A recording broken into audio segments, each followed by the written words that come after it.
Assalamualaikum warahmatullahi wabarakatuh. Bertemu lagi di channel saya. Kali ini kita akan membahas tentang bagaimana alur dari mutasi PNS, baik itu kabupaten ke kabupaten, antar kabupaten dalam satu provinsi, atau antar kabupaten kota di luar provinsi, antar kayak pusat ke provinsi dan sebaliknya, kementerian, lembaga, dan lain sebagainya ke kabupaten kota atau sebaliknya. Sebelumnya saya ingin mengutip sebuah hadis dari Nabi Muhammad bahwa cintailah yang ada di bumi, maka yang di langit akan menyayangimu, dan permudahlah urusan orang lain, maka Allah akan memudahkan urusan kalian. Jadi teman-teman, di sini yang pertama yang ingin saya sampaikan bahwa saya membuat video ini adalah sebagai bentuk sharing pengalaman pribadi untuk kemudian bisa menjadikan referensi teman-teman semua yang ingin melakukan mutasi PNS.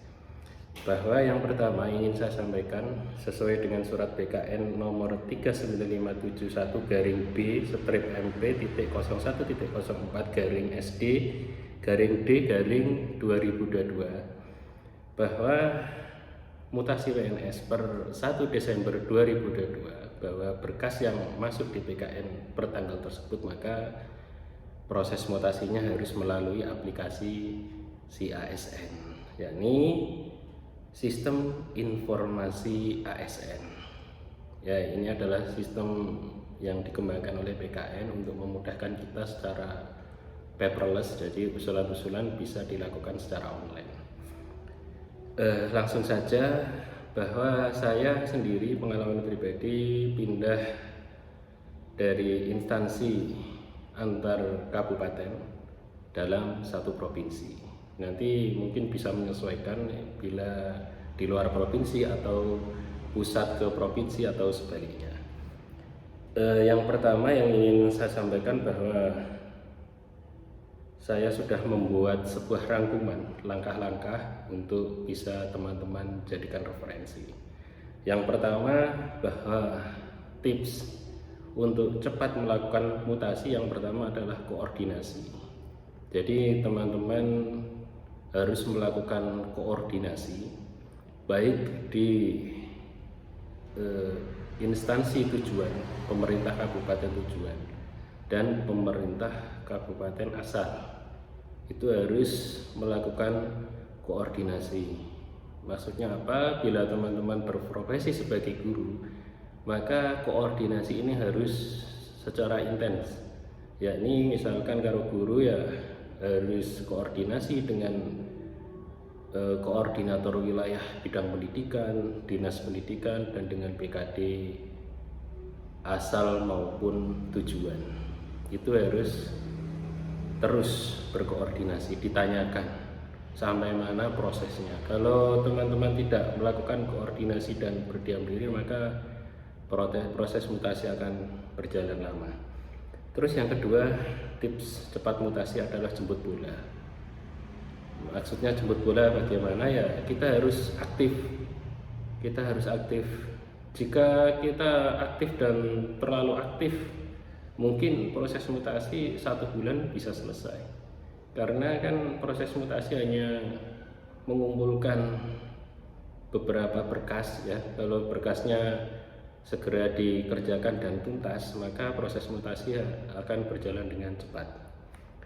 Terus yang ketiga adalah pahami alurnya, apa saja yang perlu dipersiapkan, langkahnya bagaimana, itu harus dipahami terlebih dahulu sebelum kita melakukan mutasi. Jadi saya juga memahami alur ini, bertanya kepada teman yang sudah berhasil mutasi, dan juga saya melihat di YouTube.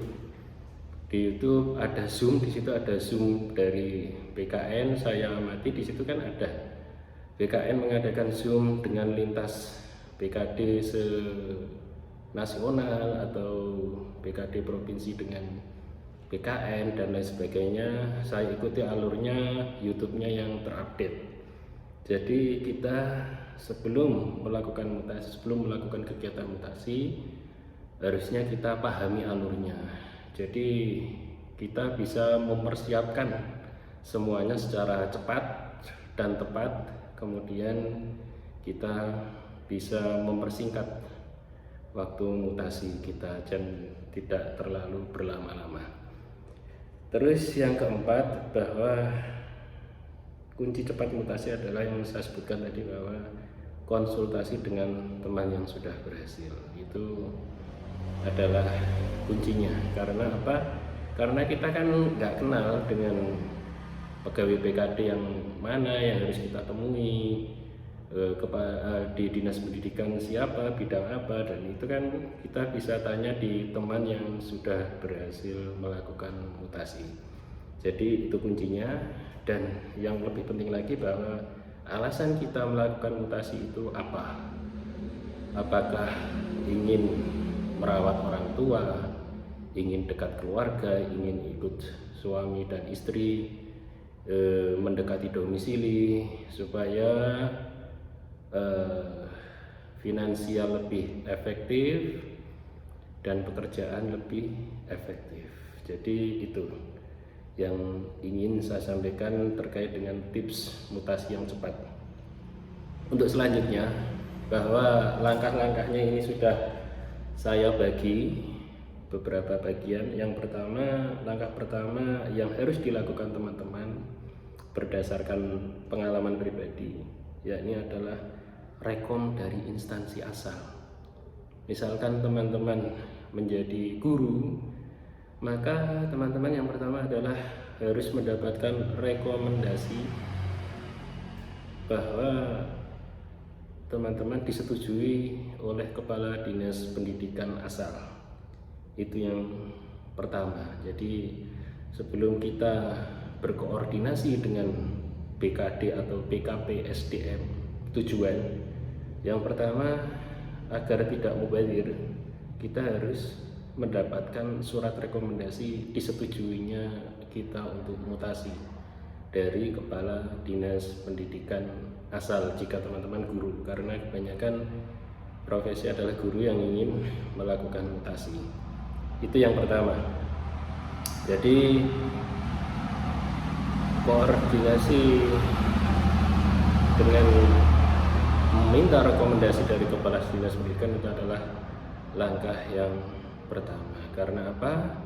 Karena saya sendiri juga pernah untuk meminta di BKD atau BKP SDM tujuan sudah mendapatkan persetujuan untuk pindah di tujuan, tetapi saya belum mendapatkan rekomendasi dari kepala dinas saya. Jadi maka dari itu saya harus membuat pembaruan lagi karena sudah melewati batas 1 tahun.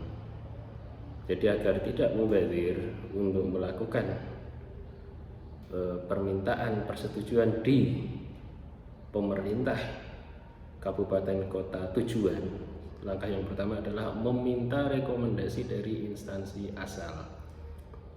Terus sebagai tambahan pada teman-teman semua, bahwa memang untuk NIP yang 2019 itu ada kontrak 10 tahun. Jadi tidak bisa melakukan mutasi sebelum 10 tahun, berarti tahun 2029 baru bisa. Karena di CASN itu akan tertolak otomatis, tertolak secara sistem. Jadi karena menggunakan aplikasi CASN per 1 Desember 2022, maka memang yang NIP 2019 karena kontraknya 10 tahun tidak akan bisa melakukan mutasi. Itu yang pertama. Terus langkah yang kedua adalah setelah kita mendapatkan rekom dari kepala dinas di instansi asal, maka kita ke BKD atau BKP SDM tujuan, yakni kita membuat surat permohonan kepada bupati atau wali kota untuk meminta persetujuan atau rekomendasi dari BKD atau BKP SDM yang dituju. Itu langkah yang kedua.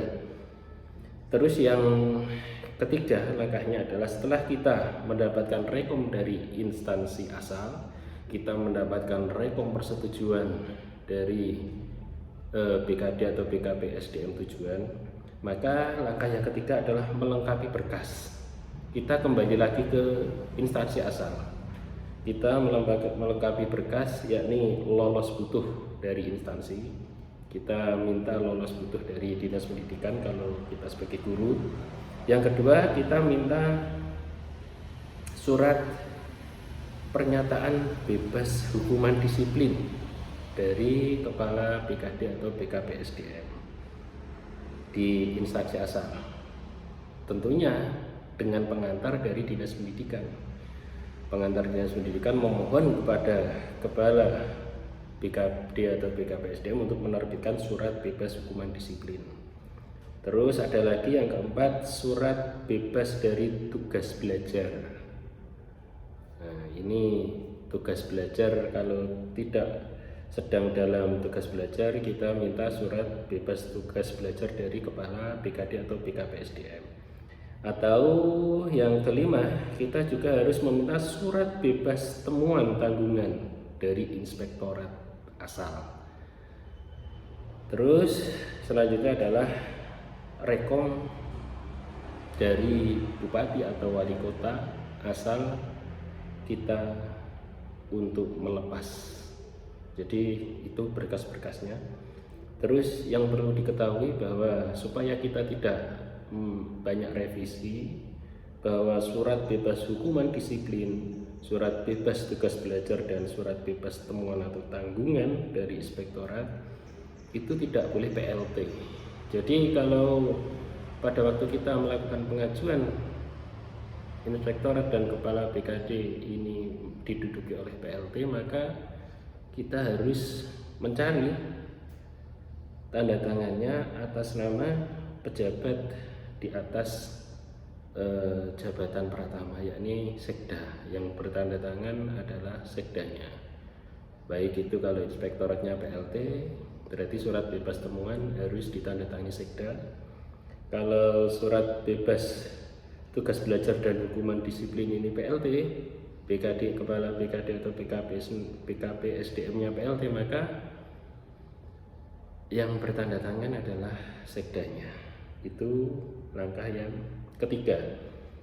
Bagaimana untuk mendapatkan berkas-berkas di atas? Maka kita harus melengkapinya saat kita usul ke BKD-nya, BKP SDM-nya. Kita harus melengkapi berkas sebagai berikut: SKP 2 tahun terakhir, surat permohonan terkait berkas di atas, surat bebas tanggungan dari bendahara instansi, anjap APK dari instansi.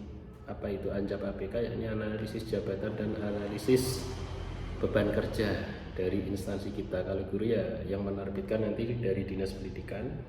SK CPNS pangkat jabatan dan karpet juga. Dan yang lebih penting adalah KTP, yakni KTP tujuan kita. Kita memang ber-KTP untuk kita keluar sesuai KTP yang ada, alamat domisili yang ada. Itu akan memperkuat. Jadi memang ada daerah yang mempertanyakan bahwa KTP-nya kan sudah di instansi asal sini, kenapa mau pindah ke luar? Jadi yang memperkuat bahwa memang kalau KTP-nya di luar, itu akan memperkuat alasan kita untuk pindah kalau memang kita ber-KTP di luar dari instansi asal. Terus daftar riwayat hidup ini ya, untuk mendapatkan berkas-berkas di BKP SDM, berkas ini yang harus kita siapkan. Terus langkah yang keempat, bahwa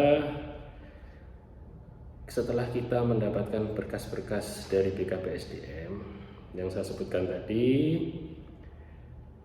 kita serahkan di pemerintah kabupaten kota, ataupun karena saya memang berdasarkan pengalaman pribadi antar kabupaten dalam provinsi, maka serahkan ke pemerintah kabupaten tujuan dengan melampirkan permohonan pindah kita membuat permohonan lagi, pindah dengan menyebutkan lampiran-lampiran tersebut. Kita tata lampirannya dan kita sebutkan lampiran-lampiran di surat permohonan itu.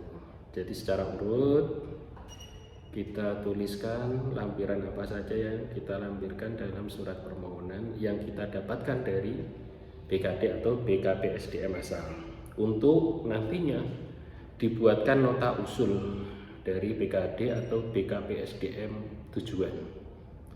Karena BKD atau BKP SDM tujuan akan menerbitkan nota usul dan membawa persyaratan kita untuk dibawa ke provinsi. Nah, langkah yang 5 yakni membawa berkas pada langkah keempat tadi beserta nota usul dari pemerintah kabupaten tujuan untuk kita serahkan ke BKD provinsi. Terus langkah yang ke-6, setelah mendapat nota usul dari BKD provinsi, biasanya akan turun nota yang berupa surat. Kalaupun BKD provinsi sudah menerapkan e-letter atau surat online, maka nota usul itu akan langsung masuk di BKD atau BKP SDM tujuan kita.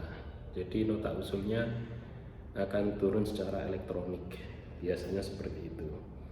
Nah, setelah itu setiap berkas yang sudah kita serahkan ke BKD tujuan beserta nota usul dari BKD provinsi itu akan diupload di sistem CASN. Jadi yang mengupload berkas-berkas kita untuk diterbitkannya pertek dari BKN itu adalah BKP SDM BKP SDM tujuan. Jadi berdasarkan pengalaman pribadi bahwa setiap BKD BKP SDM tujuan kita mengupload berkas kita, maka dalam 2 hari menurut keterangan di medsos Instagramnya BKN bahwa BKN akan segera merespon. Kalaupun berkasnya lengkap, maka akan langsung dalam 2 hari pertek akan muncul. Tetapi jika berkasnya kurang lengkap, maka akan ditolak dan dilakukan revisi. Nah, seperti itu. Jadi BKD tujuan ini akan mengupload berkas kita, langsung akan diterima oleh BKN. Kalau antar kabupaten dalam provinsi, ya ini BKN Kanrek, masing-masing Kanrek akan menerima berkas online, akan diteliti. Jika berkasnya kurang sesuai, kurang lengkap, akan ditolak untuk dilakukan revisi lagi, untuk diupload lagi oleh BKP SDM tujuan. Nah, inilah kuncinya kita untuk berkoordinasi dengan BKD BKP SDM tujuan. Jadi kita harus sering menanyakan apakah ada revisi atau tidak. Karena apa? Karena dalam 2 hari setelah berkas diupload itu langsung ditanggapi oleh BKN. Jadi setiap 2 hari sekali bisa kita tanyakan kepada BKP SDM tujuan apakah ada revisi atau tidak. Kalau teman-teman tidak jemput bola untuk menanyakan, kan nggak mungkin akan melihat terus setiap 2 hari sekali untuk melihat ada revisi atau tidak. Padahal pekerjaan BKP SDM kan banyak. Jadi teman-teman harus aktif menanyakan apakah ada revisi atau tidak. Jika ada revisi, silahkan dilengkapi. Kalau teman-teman segera melengkapi, insya Allah pertek akan cepat terbit. Dan yang bisa memantau ini adalah BKD atau BKP SDM asal, ini juga bisa memantau tetapi tidak bisa melakukan revisi.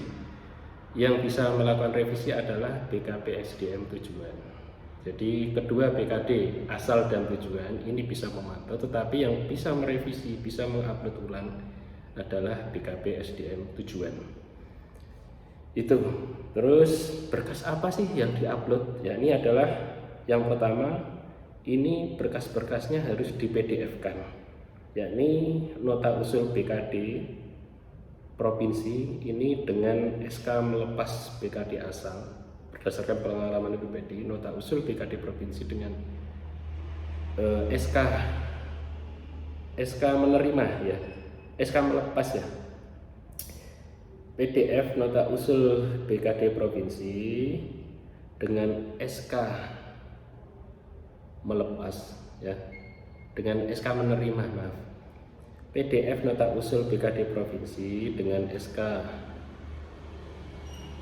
melepas ini dijadikan satu PDF. Nanti ada lagi SK menerima dari BKD tujuan juga diupload. Terus ada SKP 2 tahun terakhir juga di PDF kan, Anjap ABK dari instansi tujuan dan Anjap ABK dari instansi asal. Ini harus di PDF kan. Terus yang keempat adalah surat bebas hukuman disiplin dari BKP SDM asal, surat bebas tanggungan atau temuan dari inspektorat asal, terus surat bebas tugas belajar dari BKP SDM asal. Ini juga di PDF kan. Itu yang akan diupload. Jadi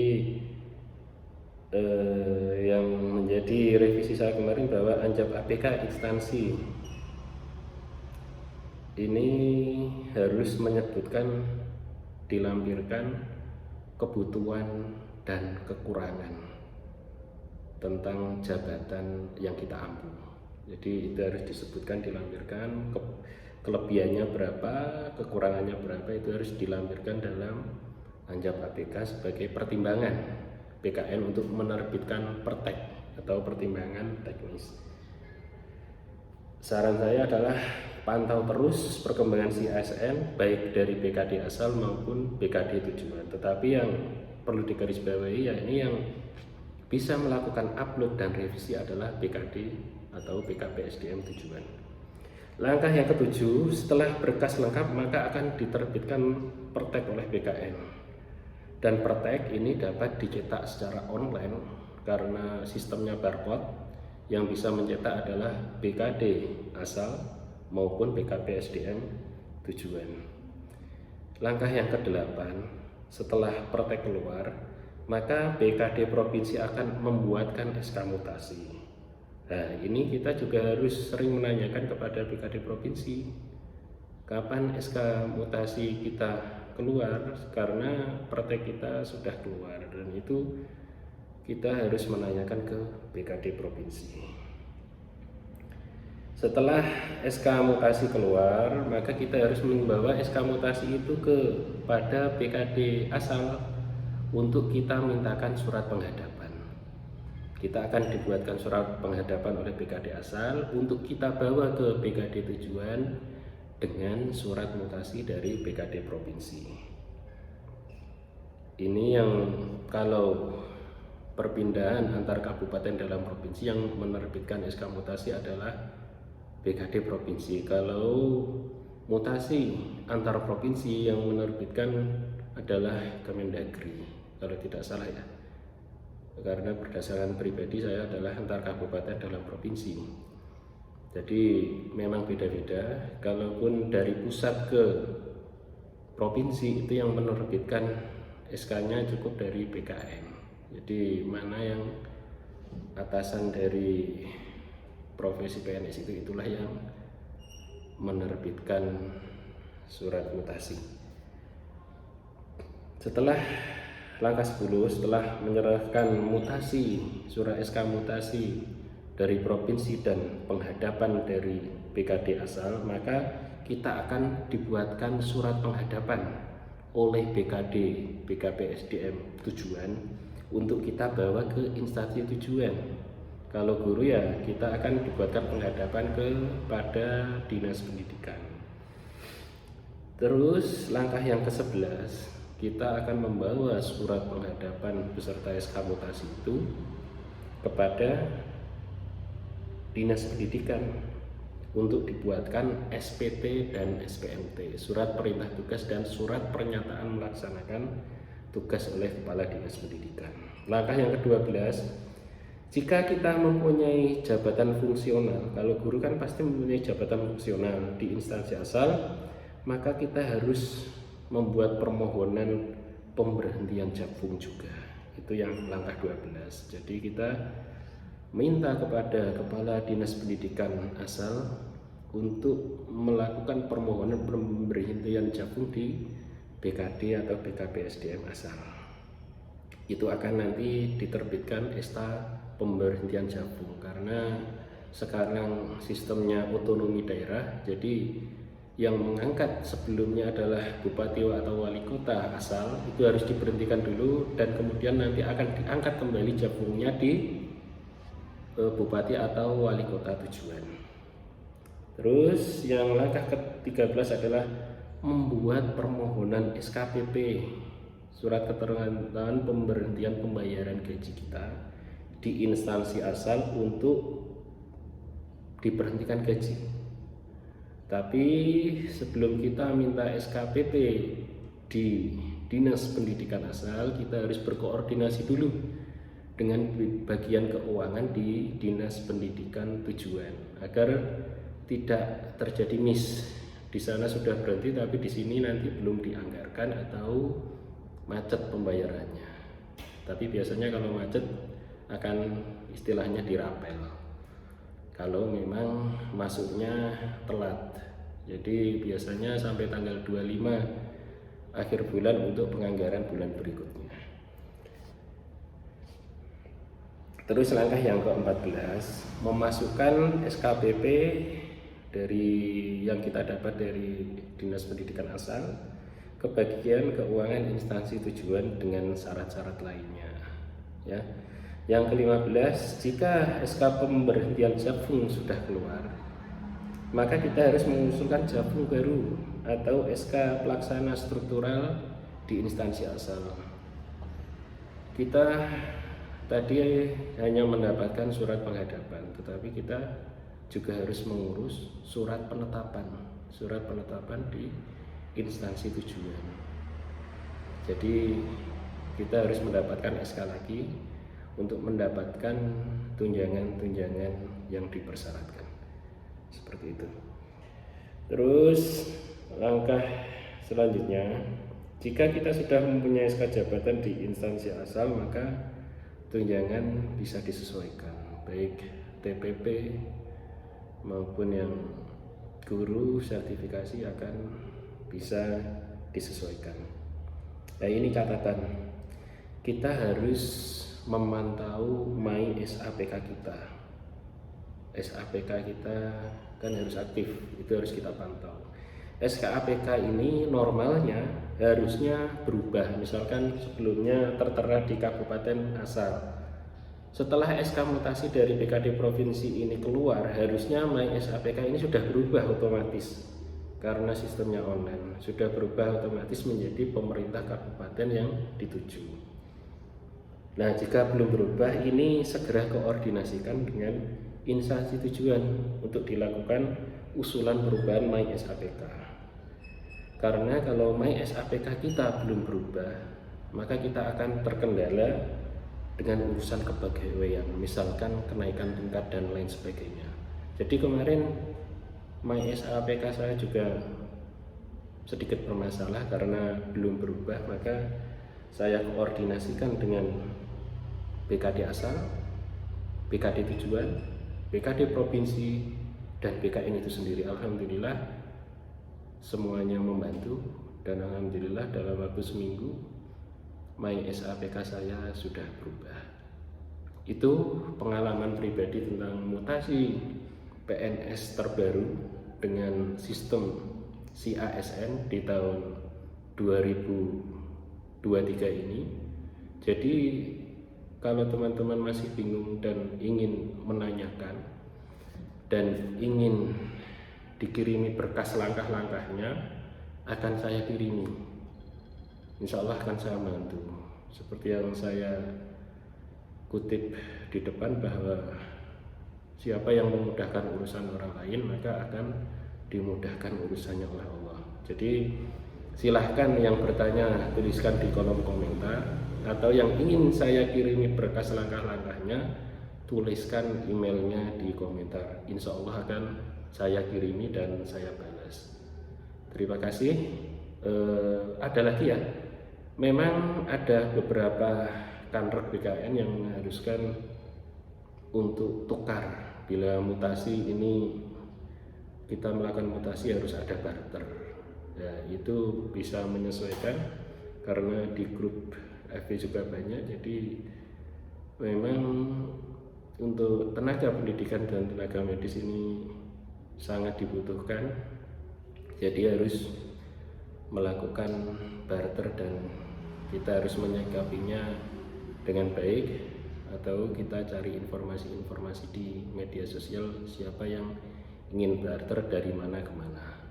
Satu pesan lagi, bahwa jika teman-teman sulit untuk melakukan mutasi karena masih dibutuhkan di instansi asal, memang ada beberapa tips. Yang pertama, bahwa teman-teman jika posisinya sangat penting di instansi itu dan memang dibutuhkan dan tidak diperbolehkan mutasi, yang pertama adalah teman-teman harus mengkader siapa yang bisa menghandle pekerjaan teman-teman. Terus yang kedua, bisa menunggu pergantian pimpinan. Biasanya seperti itu, jika sudah ada pergantian pimpinan dan ada perputaran job disk, nah di situ nanti teman-teman bisa ada celah untuk melakukan permohonan mutasi. Itu dari saya, cukup sekian. Wassalamualaikum warahmatullahi wabarakatuh.